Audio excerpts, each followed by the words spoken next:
এই অবস্থায় আপনি জনতা নির্বাচন করবেন, আর হাজার হাজার মার্কল খালি হয়েছে, হাজার হাজার মানুষ ভঙ্গ হয়েছে, শত শত মানুষ চক্ষু হারিয়েছে, তাদেরকে আপনি কি জবাব দিবেন?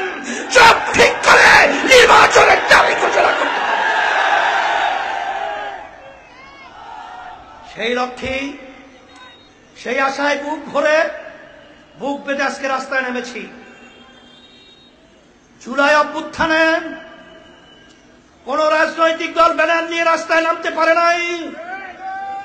ইসলামী আন্দোলন বাংলাদেশ গঠনের জন্য অন্যায়ের প্রতিবাদে, খুনিদের প্রতিবাদে জানের মায়া ছেড়ে আমরা রাস্তায় নেমেছিলাম বাংলাদেশকে গঠন করার জন্য।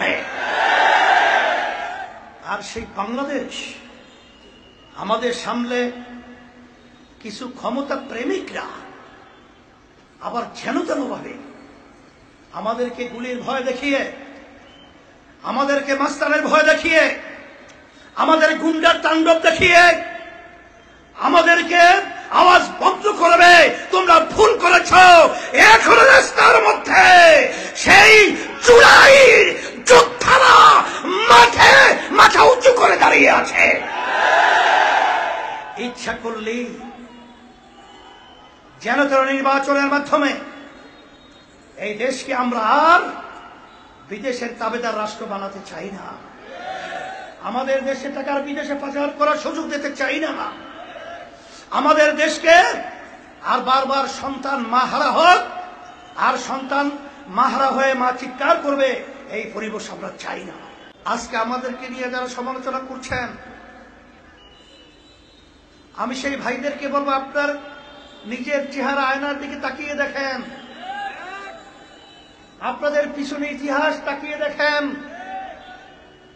আপনাদের দেশ পরিচালনায় এই সুন্দর দেশটা একবার দুইবার নয়, তাম দুনিয়ার ভিতরে 5 বার চোরের দিক থেকে আপনারা ফার্স্ট বানিয়েছেন।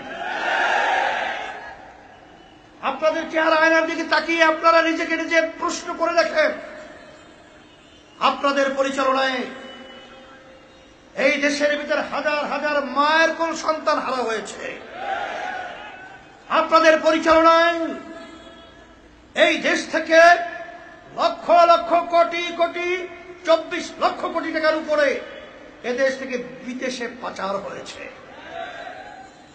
আপনাদের পরিচালনায় এই দেশের মধ্যে আইয়ামে জাহিলিয়াতের সেই ইতিহাসকে হার মানিয়ে আপনারা আয়না ঘরের মতো সেই মানুষ আশরাফুল মাখলুকাতকে কষ্ট দেওয়ার জন্য আপনারা বিভিন্ন ধরনের তাণ্ডব পরিচালনা করেছেন। আপনাদের পরিচালনায় এই সুন্দর দেশ বাংলাদেশটা 71 স্বাধীন করতে গিয়ে লক্ষ লক্ষ মানুষ জীবন দিয়েছিল, কিন্তু আপনাদের পরিচালনায় এই দেশটা 54 বছরে 53 বছরে স্বাধীনতা পায় নাই। আমরা বিদেশের দালাল হিসেবেই আমাদের দেশে আমরা বসবাস করেছি। আমাদের দেশের স্বার্থের চেয়ে অন্য দেশের স্বার্থকে আপনারা অগ্রাধিকার দিয়েছেন। 5ই আগস্ট 2024 আল্লাহর খাস মেহেরবানি এবং ছাত্র জনতার যখনই অন্যায় প্রতিবাদে, যখন তারা রাজপথে নিজের জান, নিজের জীবন বিলীন করে যখন আওয়াজ তুলেছিল অন্যায় প্রতিবাদের পক্ষে, আল্লাহর খাস মেহেরবানিতে এই 5ই আগস্ট ফ্যাসিস্ট খুনি টাকা পাচারকারীরা আমাদের দেশ থেকে পালাতে বাধ্য হয়েছে। আমি আমার ভাইদেরকে বলবো, যারা দেশের জন্য রাজনীতি করেন, মানুষের বাংলাদেশের জনগণের কল্যাণের জন্য রাজনীতি করেন, যারা ইসলামের জন্য রাজনীতি করেন, আমি তাদেরকে উদাত্ত আহ্বান জানাবো, আসেন 53 বছরে 5ই আগস্ট 24-এর পরে যে ক্ষেত্র তৈরি হয়েছে দেশ গড়া, মানবতার কল্যাণের নিশ্চয়তা বাস্তবায়ন, এবং ইসলামকে রাষ্ট্রীয় ক্ষমতায় নেওয়ার যে সুযোগ এসেছে 53 বছরে আর আসে নাই। এই সুযোগ যদি আমরা সদ্ব্যবহার করতে না পারি, আমাদের ভবিষ্যৎ প্রজন্ম সন্তানগুলো যখন ইতিহাস পড়বে তখন আমাদেরকে ধিক্কার জানাবে, আমাদেরকে ঘৃণা করবে, আমাদেরকে নিয়ে তারা আফসোস করবে যে সুযোগের পরেও তারা কেন সুযোগকে কাজে লাগাতে পারে নাই। এই লক্ষ্যে ইসলামী আন্দোলন বাংলাদেশ, আপনারা জানেন বর্তমান অন্তর্বর্তীকালীন সরকার তারা কিন্তু নির্বাচনে মানুষের ভোটে নির্বাচিত হয়ে সরকার গঠন করে নাই। তারা কিন্তু গণ অভ্যুত্থানের ফসল। অন্তর্বর্তীকালীন সরকারে যে ঘোষণা ছিল যে সংস্কার, দৃশ্যমান বিচার, এরপরে জাতীয় নির্বাচন, কিন্তু আমরা দুঃখ সহকারে বলতে হয়, আজকে দুঃখ বুক ধরা নিয়ে বলতে হয় যে আজকে আপনারা যে নির্বাচনের ঘোষণা করেছেন এখন পর্যন্ত সেই লেভেল প্লেইং ফিল্ড এখনো কিন্তু তৈরি হয় নাই, এখনো সংস্কার হয় নাই, এখনো বিচার দৃশ্যমান হয় নাই।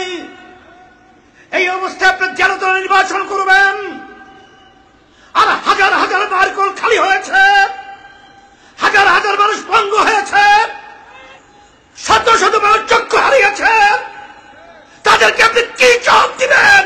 সব ঠিক করে নির্বাচনের তারিখ ঘোষণা করতে হবে। সেই লক্ষ্যে, সেই আশায় বুক ভরে বুক বেঁধে আজকে রাস্তায় নেমেছি। জুলাই অভ্যুত্থানে কোন রাজনৈতিক দল ব্যানার নিয়ে রাস্তায় নামতে পারে নাই। ইসলামী আন্দোলন বাংলাদেশ গঠনের জন্য অন্যায়ের প্রতিবাদে, খুনিদের প্রতিবাদে যারা মায়া ছেড়ে আমরা রাস্তায় নেমেছিলাম বাংলাদেশকে গঠন করার জন্য। আর সেই বাংলাদেশ আমাদের সামনে কিছু ক্ষমতা প্রেমিকরা আবার যেন ভাবে আমাদেরকে গুলির ভয় দেখিয়ে, আমাদেরকে মাস্তানের ভয় দেখিয়ে, আমাদের গুন্ডার তাণ্ডব দেখিয়ে আমাদেরকে আওয়াজ বন্ধ করবে, তোমরা ভুল করেছ। এখনো রাস্তার মধ্যে সেই জুলাইয়ের যোদ্ধারা মাঠে মাথা উঁচু করে দাঁড়িয়ে আছে। ইচ্ছা করলেই যেন তেন নির্বাচনের মাধ্যমে এই দেশকে আমরা আর বিদেশের তাবেদার রাষ্ট্র বানাতে চাই না। আমাদের দেশে টাকার বিদেশে পাচার করার সুযোগ দিতে চাই না। আমাদের দেশকে আর বারবার সন্তান মাহারা হোক, আর সন্তান মাহারা হয়ে মা চিৎকার করবে, এই পরিবেশ আমরা চাই না। এই পরিবর্তন আমাদেরকেই করতে হবে। 53 বছর বাংলাদেশ স্বাধীনতার পরে আমরা যে নির্বাচন পদ্ধতি দেখেছি, আমাদের সম্মানিত গাজী ভাই বলেছেন, আমি সেই কথা পুনরাবৃত্তি না করে আমরা পরিষ্কার বলছি, সুজনের জরিপ 71% মানুষ পিয়ার পদ্ধতিতে নির্বাচন চায়। প্রতিটা ভোটারের সেখানে মূল্যায়ন হয়। আর পিয়ার সিস্টেম নির্বাচনের মাধ্যমে এককভাবে ফ্যাসিস্ট চরিত্র সরকার প্রতিষ্ঠিত হওয়ার সুযোগ নাই। এবং প্রতিটা রাজনৈতিক দলের প্রতিনিধি সংসদে দেওয়ার সুযোগ থাকে। তখনই দেখবেন যে এলাকা ভিত্তিক যে গুন্ডা তৈরি হয়, চাঁদাবাজ তৈরি হয় এবং সেন্টার দখল হয়, এগুলো আল্লাহর আমাদের পিয়ার সিস্টেম নির্বাচনের মাধ্যমে সব বন্ধ হয়। এই জন্যই পিয়ার পদ্ধতি নির্বাচন এবং মৌলিক সংস্কার এবং দৃশ্যমান বিচার, এরপরই জাতীয় নির্বাচনের চিন্তা করবেন। এটা আমরা উদাত্ত আহ্বান জানাচ্ছি বর্তমান কমিশনারি নির্বাচন এবং অন্তর্বর্তীকালীন সরকারকে। আর আপনাদের কাছে একটা খুশি সহকারে সংবাদ বলতে হয়, আজকে দেশ প্রেমিকরা, ইসলাম প্রেমিকরা আল্লাহর রহমতে আমরা ঐক্যবদ্ধ হয়েছি। আর এই ঐক্যবদ্ধের এই নারায়ে তাকবীর স্লোগানে এই ক্ষমতা প্রেমিকদেরকে বাংলার জমিন থেকে উৎখাত করে বঙ্গোপসাগরে নিক্ষেপ করতে হবে ইনশাআল্লাহ।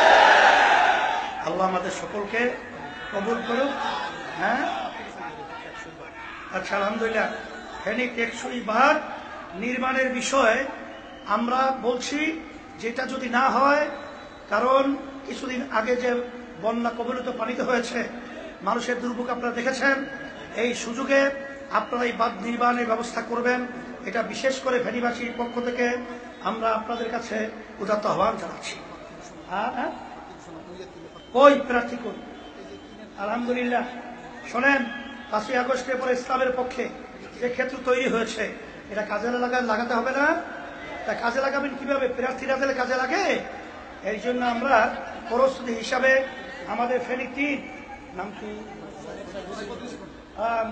মাওলানা মোহাম্মদ সাইফুদ্দিন শিবনকে হাত পাকা প্রতীক, শান্তির প্রতীক তার হাতে উঠিয়ে দিয়ে আপনাদের সামনে ইসলামের পক্ষে, মানবতা কল্যাণের পক্ষে, দেশের কল্যাণের পক্ষে প্রার্থী হিসেবে ঘোষণা করছি। আল্লাহ ফেনী 2